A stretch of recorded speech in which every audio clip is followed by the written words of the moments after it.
Hello and welcome to Daily Reflection with Aneel Aranha.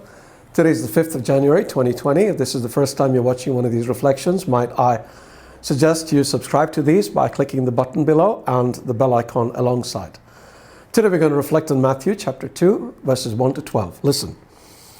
In the time of King Herod, after Jesus was born in Bethlehem of Judea, wise men from the east came to Jerusalem asking, "Where is the child who has been born King of the Jews?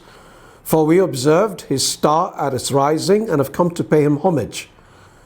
When King Herod heard this, he was frightened, and all Jerusalem with him, and calling together all the chief priests and scribes of the people, he inquired of them where the Messiah was to be born. "In Bethlehem of Judea," they told him, "for so it has been written by the prophet, and you, Bethlehem, in the land of Judah, are by no means least among the rulers of Judah, for from you shall come a ruler who is to shepherd my people Israel."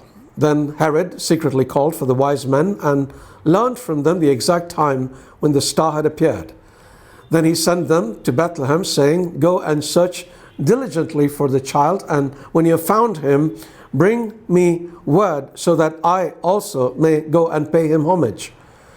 When they had heard the king, they set out, and there ahead of them went the star that they had seen at its rising, until it stopped over the place where the child was.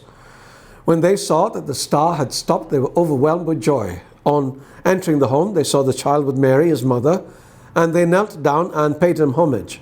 Then, opening their treasure chests, they offered him gifts of gold, frankincense, and myrrh. And having been warned in a dream not to return to Herod, they left for their country by another road. The Gospel of the Lord.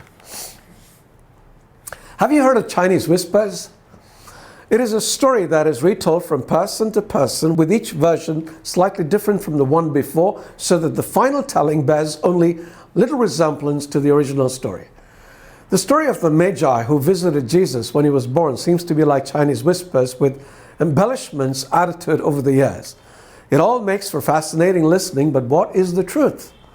We don't really know. They were most probably a priestly caste from Mesopotamia who were famous for their learning and for their wisdom.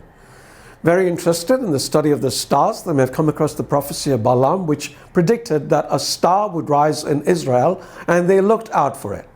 So when they saw this special star, they followed it. Or maybe God just revealed it to them. He's been known to do this kind of thing. Were they kings? Probably not. Were they three of them? Again, probably not.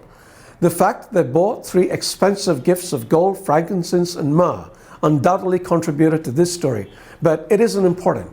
Were they wise? Now that's an important question. Yes, but what made them wise was not their learning or their knowledge.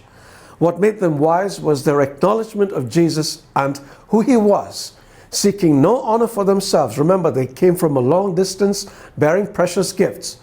They humbled themselves by kneeling before a woman and a child. Can you imagine somebody doing this today, much less first century Israel? In doing this, they showed themselves to be like infants. Years later, Jesus would thank his Father, saying, "I thank you, Father, Lord of heaven and earth, because you have hidden these things from the wise and the intelligent and have revealed them to infants. Yes, Father, for such was your gracious will." Contrast them with King Herod, who thought himself to be a wise guy, but was anything but wise. Consequently, all he wanted to do was to kill the Messiah. So, what kind of wise guy do you want to be?